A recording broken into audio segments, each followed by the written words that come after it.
예, 그리스도의 안에서 사랑하는 세순 가족 여러분, 오늘 아침에도 이렇게 얼굴을 같이 보니까 다들 얼마나 좋은지 모르겠습니다. 우리 서로 보면서 한번 같이 인사했으면 좋겠습니다. 반갑습니다. 잘 오셨습니다. 우리 같이 한번 인사할까요? 반갑습니다. 잘 오셨습니다. 예, 네, 서로 반갑게 그렇게 인사하면 좋겠습니다.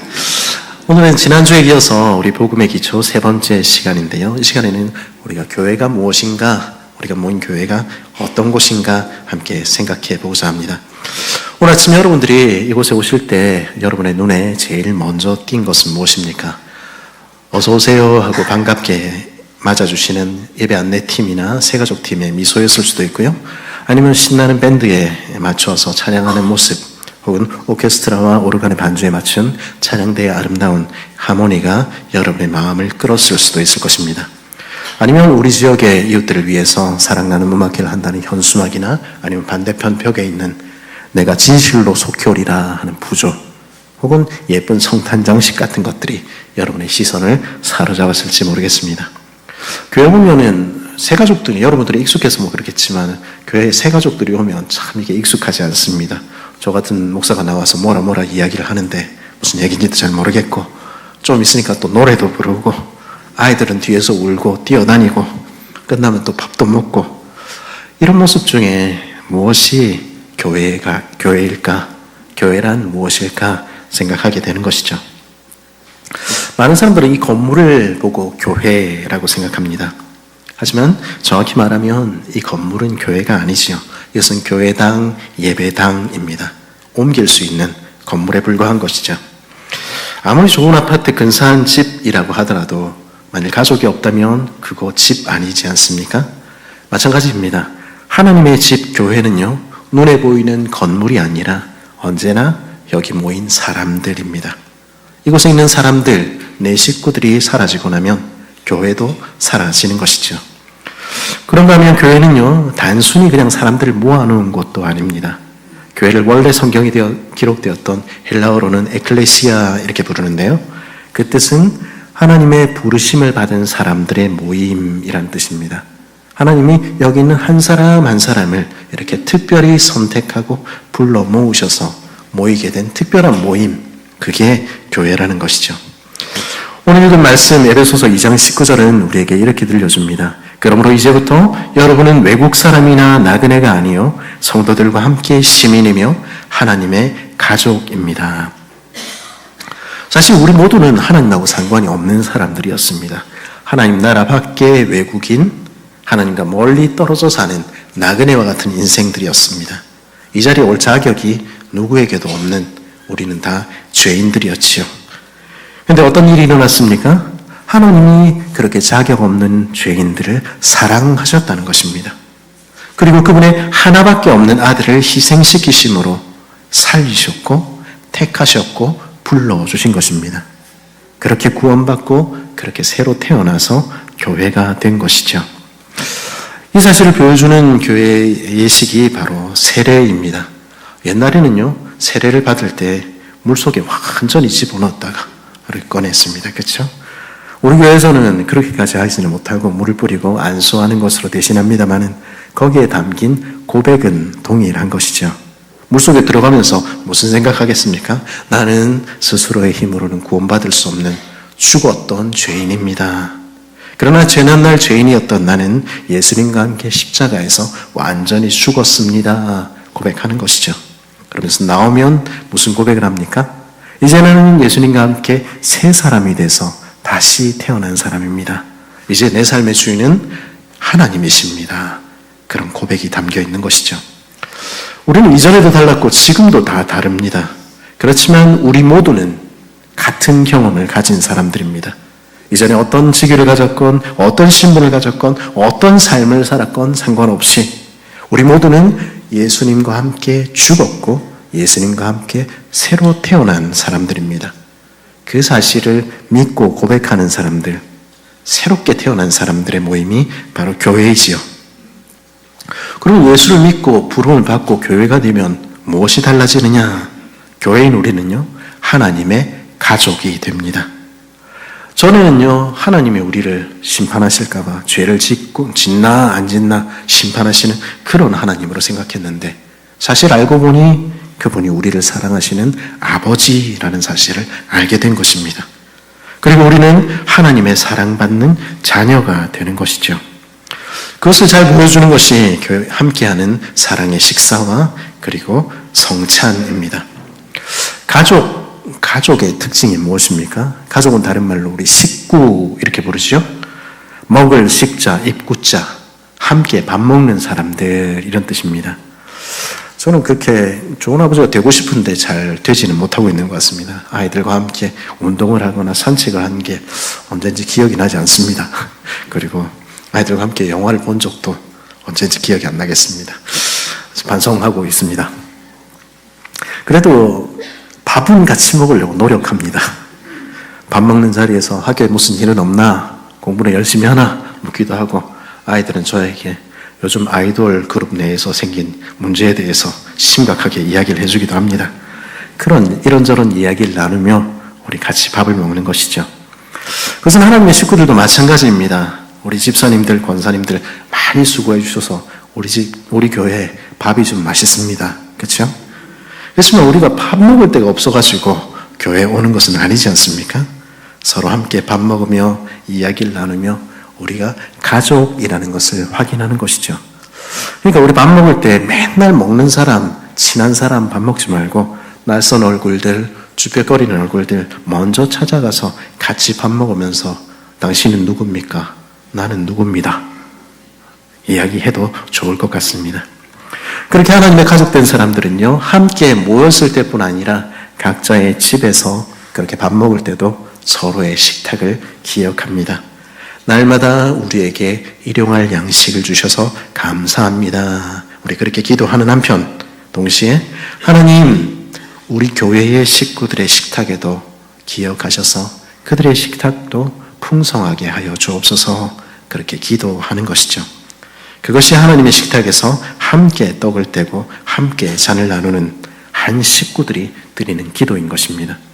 그렇게 하나님께서 불러내신 이들, 그렇게 자기 죄가 용서받고 이제는 새롭게 태어난 사람들, 그래서 가족된 사람들, 그런 사람들이 모인 것을 가리켜 우리는 교회라고 부르는 것이죠. 그러면 하나님은 교회를 왜 만드셨을까 하는 것입니다. 어떤 목적을 가지고 하나님은 우리를 불러 모으셨을까? 교회는 어떤 공동체일까 하는 것이죠. 교회는 무엇보다도 하나님을 예배하는 사람들의 모임, 예배 공동체입니다. 오늘 아침에 여러분들은 이 자리에 왜 나오셨습니까? 우리 하나님 아버지를 예배하기 위해서 모인 것이죠. 그럼 예배가 무엇입니까? 예배는요, 모르는 신에게 그저 막연히 무릎 꿇고 비는 것이 아닙니다. 그저 노래하고 기도하는 시간, 그것도 아니지요. 예배는요, 하나님이 누구신지 알고 우리 아버지의 이름을 높이며 그분께 사랑과 감사의 마음을 표현하는 것입니다. 그러므로 예배는 어디에서 시작됩니까? 그것은 언제나 예배를 받으시는 하나님이 누구신지 아는 데서, 기억하는 데서 시작되는 것입니다. 예배 자리에 나올 때 우리는 우리 하나님이 누구신지 기억합니다. 그래서 우리는 사도신경 먼저 시작하는 것이죠. 하나님은 누구십니까? 그분은 온 천지를 창조하신 창조주이십니다. 자, 거기까지만 해도 우리 피조물인 우리로서는 하나님을 예배할 충분한 이유가 있지요. 근데 성경은 거기서 더 나아갑니다. 하나님은요, 우리를 사랑하사 우리 때문에 우리를 위해서 온 세상을 창조하신 우리들의 아버지다. 성경 그렇게 들려주는 것입니다. 그리고 하나님은 누구십니까? 우리를 구원하신 구원자이십니다. 우리가 하나님을 알지 못하고 죄인 되어서 하나님을 저버리고 있을 때도 하나님은 끝까지 포기하지 않으셨다는 것입니다. 대신에 우리를 직접 찾아오셔서 사랑 때문에 자기 목숨을 버리셨다는 것이죠. 그분이 바로 우리가 예배하는 하나님, 성자 예수님인 것이죠. 하나님은 육신이 아니신 영이시니까 눈에 보이지 않습니다. 그러나 그분은 언제나 우리를 지켜보시며 우리의 기도에 귀 기울이십니다. 오늘도 우리 예배할 때 함께 하시며 늘 인도하시는 거룩한 영이신 하나님.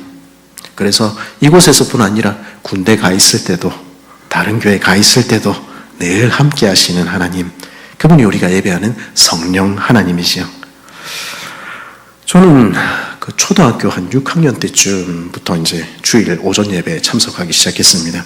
처음에는 맨 뒷자리, 우리 아들 앉는 자리, 거기든지 아니면 저 기둥 뒤에든지 이런 데 앉았습니다.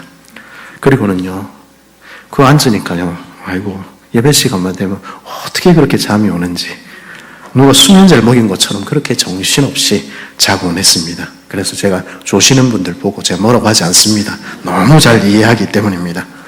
목사님 설교가 길어서 그렇다, 꼭 그런 것은 아니라는 걸 저는 알고 있습니다. 왜냐하면 제가 해보니까요, 저 찬송가 부를 때, 설교하기 전에 찬송가 부를 때 잠들었는데 예배 끝날 때 깨어나기도 했기 때문입니다. 왜 그렇게 잠이 오는가 곰곰이 생각을 해봤습니다.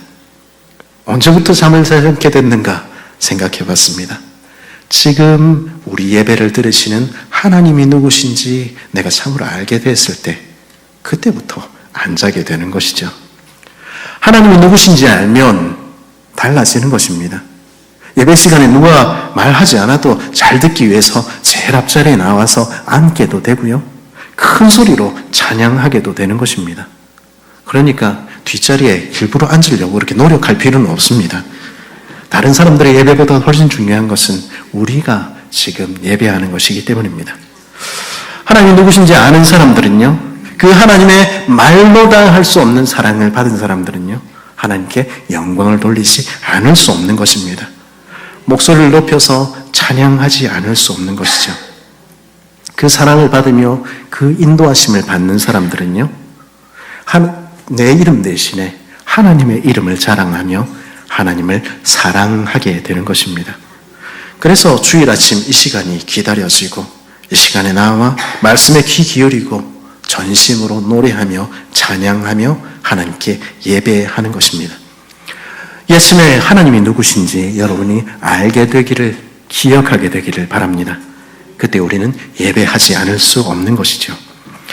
그럼 교회는 어떤 곳입니까? 교회는 하나님의 가족들이 서로 교제하며 사랑을 나누는 교제의 공동체입니다.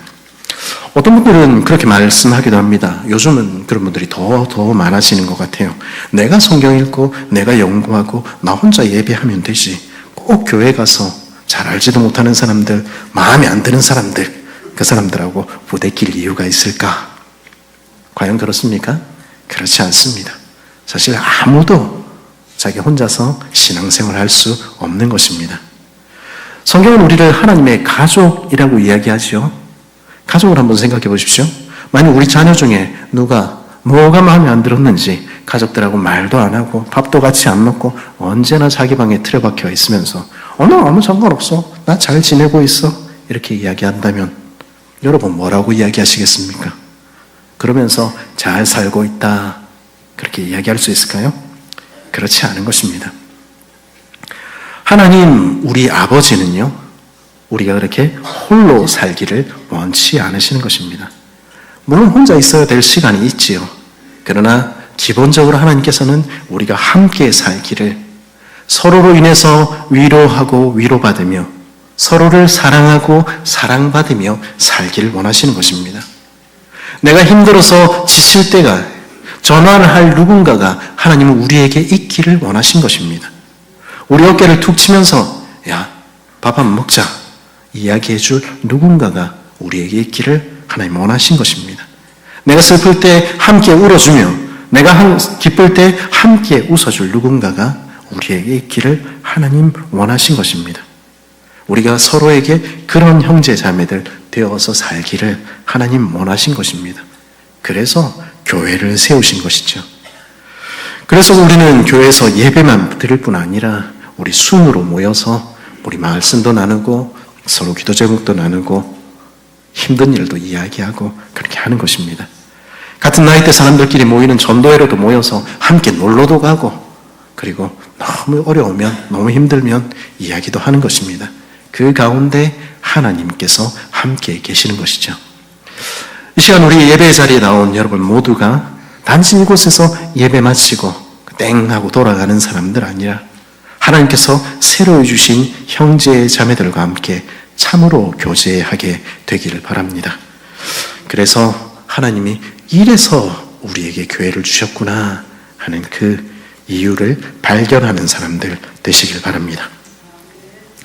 하나님께서 교회를 세우신 세 번째 이유가 있다면 그것은 우리를 자라게 하시기 위해서입니다. 하나님은 우리가 자라기를 원하십니다.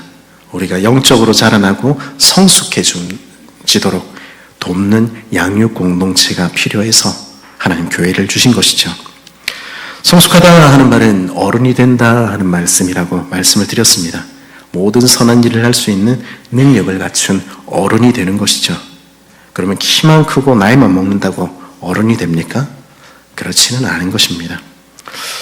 엊그제 무슨 회의가 있어서 제가 천안에 다녀왔습니다. 은퇴하신 목사님들, 교수님들 함께 회의도 하고 밥 먹고 이야기를 한참 나누는데 어딜 가나 시간이 주어지면 하는 이야기는 똑같은 것 발견했습니다. 자기 아들 얘기, 딸 얘기, 손자 얘기, 손녀 얘기, 주로 이제 손자, 손녀들 태어나는 나이니까 그런 얘기들 하고 있었습니다. 참 너무 좋다 뭐 이런 얘기를 하다가 한 분이 문득 이런 얘기를 했습니다. 사실 나는 힘들다. 난 내 자식 키우는 것도 모자라서 손자, 손녀들까지 키우려고 내가 죽겠는데 얘들은 도무지 그 고마운 줄도 모르고 와, 그거 당연한 줄만 알고 감사하다고 뭐 마음을 얘기를 하거나 뭐 용돈을 주거나 와, 그러지도 않고 내가 맨날 요즘까지 내가 밥을 사야 된다 뭐 이런 얘기를 하니까 갑자기 다들 맞다 이러면서 흥분하셔서 성토대회가 벌어졌습니다. 그 자녀들 30대 40대 자기 자녀를 낳아도 어쩌면 여전히 자라지 못한 모습일지 모르겠습니다. 어른이 된다는 것은 무엇을 말하는 것입니까? 그 몸뿐 아니라 이제는 아버지의 마음을 알고 그 아버지를 닮는 자리까지 나아가는 것입니다. 그 지식과 감정과 의지 모두에서 그 부모처럼 되어가는 것입니다. 그 일을 위해서 어떻게 해야 됩니까? 디모데후서 3장 16절 17절은 우리에게 이렇게 말하지요. 모든 성경은 하나님의 감동으로 된 것으로 교훈과 책망과 바르게 함과 의로 교육하기에 유익하니 이는 하나님의 사람으로 온전하게 하며 모든 선한 일을 행할 능력을 갖추게 하려 함이니라. 하나님을 아는 지식에서 우리는 자라가야 합니다. 그러기 위해서 어떻게 해야 됩니까? 먼저 말씀을 배우고 익혀야 되는 것입니다. 오늘 우리가 나눈 에베소서 2장 20절에서도 그렇게 말하지요. 여러분은 사도들과 예언자들이 놓은 기초 위에 세워진 건물이며 그리스도 예수가 그 모퉁이돌이 되십니다.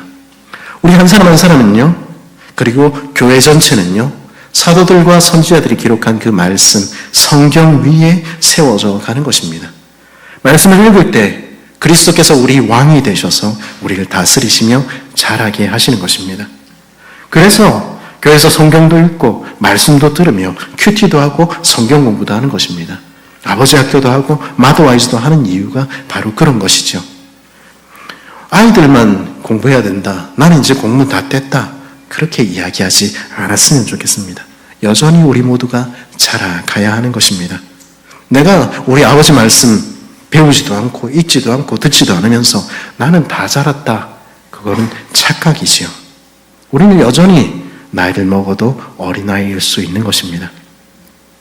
성경은요, 단순한 지식이 아닙니다. 우리 마음과 삶을 변화시키는 하나님의 말씀입니다. 미성숙한 사람은요, 사랑받기만을 원하는 사람이지요. 그러나 성숙한 사람들은 자기의 중심성을 벗어나서 다른 사람들을 사랑할 줄 알게 되는 것입니다.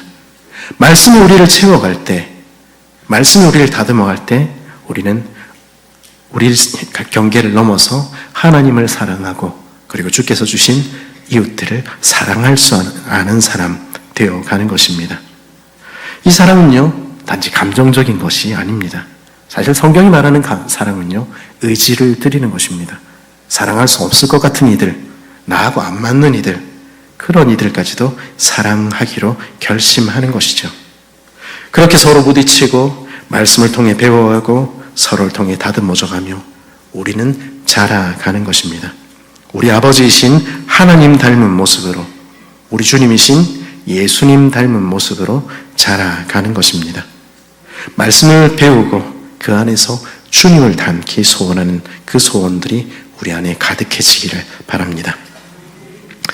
그리고 교회는 또 어떤 공동체입니까? 교회는요, 섬김과 사랑의 공동체입니다. 하나님은요, 우리가 우리 자신만을 위해 살도록 그렇게 구원하지 않았습니다. 그러면 구원할 필요가 없죠. 그건 우리 구원받지 않아도 하는 일이지 않습니까? 우리가 내 영혼의 구원만 바라고 나는 구원받았으니까, 나는 천국 갈 거니까 상관없어, 그렇게 이야기하고 있다면 우리는 예수님이 누구신지 잘 알지 못하는 것입니다. 그렇게 이기적인 사람들 만들기 위해서 예수님께서 십자가에서 피 흘린 것이 아닙니다.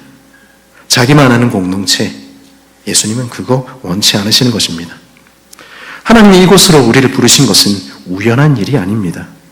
하나님께서 우리를 창원 세순교회에 부르신 것은 우리 옆에 있는 형제들, 자매들을 사랑하며 섬기며 살도록 하기 위해서 부르신 것입니다. 하나님께서 창원, 의창구, 도계동에 우리를 살게 하신 것은 우연한 일이 아닙니다. 우리가 하나님께 받은 사랑을 이웃들에게 전하고 우리가 서 있는 이 세상 속에서 섬김과 나눔을 실천하도록 하기 위해서 우리를 이곳에 부르신 것입니다. 야고보서 1장 27절은 우리에게 참된 경건에 대해서 이렇게 들려줍니다. 하나님 아버지 앞에서 정결하고 더러움이 없는 경건은 고아와 과부를 돌아보는 것이라. 먼저 사랑받은 우리가 살고 있는 이곳에서 가난하고 약하고 소외된 사람들을 돕고 섬기도록 부르신 것입니다. 그것이 하나님을 닮은 삶, 경건의 모습이라는 것이죠.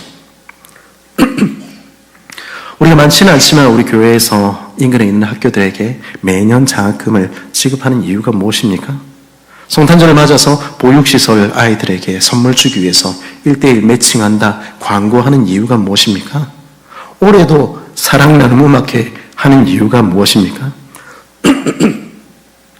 사실 이웃사랑 팀에서 해마다 이때가 되면 고민이 참 많더라고요. 누구를 섭외해야 되나, 이걸 1년 내내 고민하고, 이쯤 되면은 올해는 후원이 저조한데 어떻게 할까? 그래가지고 이웃들을 많이 도울 수 있을까? 고민하다 어젯밤에도 저한테 연락을 주셨습니다. 세게 광고해 주세요. 그러면 매년 이 일을 하는 이유가 무엇입니까? 그것은 우리의 작은 정성을 모아서 이 지역에 있는 어려운 이들을 돕는 이 일이 주께서 이곳에 우리에게 주신 사명이기 때문입니다. 올해도 사랑 나눔 음악회 초대 글 쓰라 이렇게 이야기하시길래 고민이 됐습니다. 그러다가 문득 홀리스라는 그룹이 부른 He ain't heavy, he's my brother라는 노래가 생각이 났습니다. 제목을 들으면 기억이 안 나지요? 그래서 부르려고 그러니까 너무 부끄럽습니다. 근데 이런 노래입니다. The road is long with many a winding turns 이런 노래 들어본 적 있죠? 없으시면 거기까지 하겠습니다. 갈 길은 멀고 굽이굽이 구부러져 있지요. 이 길의 끝이 조금만 더 하면 안 됩니다. 어디로 이어질지 우리는 알지 못합니다. 이 노래는 어떤 이야기를, 어떤 실화를 배경으로 하고 있습니다. 어떤 날 어떤 어린 동생을 업고 땀을 뻘뻘 흘리며 길고 굽이진 길을 가고 있는 한 여자아이가 있었답니다. 자기도 어리기만 한 그 아이가 동생까지 등에 업고 그렇게 가는 게 너무 힘들어 보여서 누군가가 물었답니다. 무겁지 않니? 그러니까 그 질문에 그 어린 여자아이가 눈을 동그랗게 뜨고는 이렇게 대답했다고 합니다. 아니요, 안 무거워요. 얘는 내 동생이에요. 얘는 내 동생이니까. 얘는 내 형제고 내 자매니까 무거운 게 아니라는 것이죠. 내가 당연히 해야 할 일이라는 것이죠.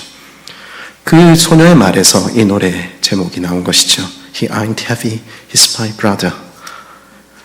그렇게 우리가 우리 형제들에게 우리 등을 내줄 때, 그렇게 우리가 우리 자매들에게 손을 내밀어 줄 때, 그들은 다시 그들의 인생길을 걸어갈 힘을 얻게 되는 것이죠. 그리고 세상은 조금은 살만한 공동체 되어가는 것입니다. 그래서 하나님이 우리를 이곳에 세우신 것입니다. 우리 형제를 살리고 우리 자매를 세우도록 교회를 주신 것입니다. 그것이 주께서 교회를 세우신 이유이지요. 마지막으로 하나님께서는 무엇 때문에 교회를 세우셨습니까? 하나님께서는 전도와 선교를 위해서 교회를 세우셨습니다. 예수님께서는 마태복음 28장에서 이렇게 말씀하셨습니다. 그러므로 너희는 가서 모든 민족을 제자로 삼아 아버지와 아들과 성령의 이름으로 세례를 베풀고 내가 너에게 분부한 모든 것을 가르쳐 지키게 하라. 하나님께서 교회를 부르신 마지막 목적이 있다면 그것은 복음을 전하도록 하기 위해서입니다. 교회의 세가 늘어나고 교인 숫자가 많아지고 그래서 영향력이 있게 되고 거기에 우리 관심이 없습니다. 그래서 우리 이런 말씀 드리는 것이 아닙니다. 다만 우리가 먼저 구원의 길을 발견한 것이 분명하다면, 우리가 정말로 참된 행복을 발견한 것이 분명하다면, 소망 없던 내 인생에 소망이 되어주신 그분을 만났고 그래서 내 인생이 변화된 것이 분명하다면 그거 이야기해 주지 않을래? 주님의 부탁을 받아서 말씀을 전하는 것이죠. 아직도 어둠 속에 있는 이들에게, 아직도 소망을 발견하지 못한 이들에게 먼저 구원의 길을 발견한 우리들이 내가 만난 이 좋은 하나님을 전해주는 것입니다. 그래서 그들도 빛을 보도록, 그래서 그들도 하나님의 사랑 가운데 사는 이 복된 삶이 무엇인지 알도록 전하는 것입니다. 저와 여러분을 비롯하여 복음을 전하는 모두는 그 빛을 발견한 사람들 아닙니까? 예수님 때문에 인생이 변한 사람들 아닙니까? 우리는 이 땅에서 우리 인생이 어떻게 끝나든 그러나 영원한 천국에 흔들리지 않는 소망을 가지고 있는 것입니다. 이 주님을, 이 소망을 다른 이들도 만나도록 이 기쁨을 전한 것이죠. 아직도 이 자리에 이 주님이 누구신지 알지 못하는 분들 계신 줄 압니다. 그분들, 여러분들이 이 주님을 여러분의 주님으로 받아들일 수 있기를 바랍니다. 그래서 참된 행복을 여러분도 발견할 수 있기를 우리는 마음으로부터 바라는 것입니다. 그 일을 위해서 하나님께서 오늘 여러분을 이 자리에 불러주셨다 믿는 것이죠. 그리고 이미 그리스도를 만난 우리 여러분들, 주께서 우리를 왜 이 땅에 아직도 살게 하시는지 그 이유들을 기억할 수 있기를 바랍니다. 이미 구원받았고 죽어도 천국 갈 소망이 있는데 우리 왜 아직도 살아야 합니까? 그것은 내가 만난 이 좋은 예수님을 다른 한 명에게라도 더 전하도록 하기 위해서, 그래서 한 사람이라도 더 구원받는 하나님 백성 되도록 하기 위해서 그 사명 때문에 하나님 우리를 이 세상에 남겨놓으신 것입니다. 어둠 속에 있는 이들을 한 명이라도 더 건져내도록 하나님이 이 도계동에 우리 새순교회를 세우신 것이죠. 그 부름에 우리는 반응하는 교회입니까? 그리스도 예수 안에 사랑하는 새순가족 여러분, 여러분에게 교회는 무엇입니까? 우리 장로교를 비롯한 개혁교회의 기시초가 되는 장깔뱅은 교회를 어머니로 부르지 못하는 사람은 하나님을 아버지로 부를 수 없다, 이렇게까지 이야기를 합니다. 교회는요, 단순한 건물도 종교 모임도 아닙니다. 교회는 그리스도께서 자기 피를 흘리셔서 불러내신 이들이 이룬 특별한 공동체, 하나님의 가족인 것이죠. 우리는 이 교회 안에서 우리를 사랑하신 하나님을 알고 함께 예배하는 것입니다. 그리고 이 교회 안에서 함께 나누는 교제를 통해서 우리는 하나님의 사랑이 무엇인지 알게 되는 것입니다. 그리고 우리는 이 교회를 통해서 자라게 되는 것이죠. 그리고 이곳에서 우리는 세상을 섬길 수 있는 이들로 거듭나며 세상을 구원하는 복음을 전하는 이들 되어가는 것이죠. 그러므로 우리가 교회의 일원이 되었다는 것은, 이 자리에 부름을 받았다는 것은 하나님의 특별한 부르심과 은혜입니다. 우린 더 이상 외로운 나그네가 아니라 하나님의 넘치는 사랑 가운데 살아가는 하나님의 식구, 하나님의 가족인 것이죠. 이곳에서 우리 그 교회됨을 누리는 우리 되었으면 좋겠습니다. 함께 예배하고 함께 사랑하며 우리를 부르신 주의 뜻을 이루어가는 하나님의 가족 되는 공동체, 그 교회됨을 오늘도 내일도 누려가는 복된 여러분 되시기를 간절히 바랍니다.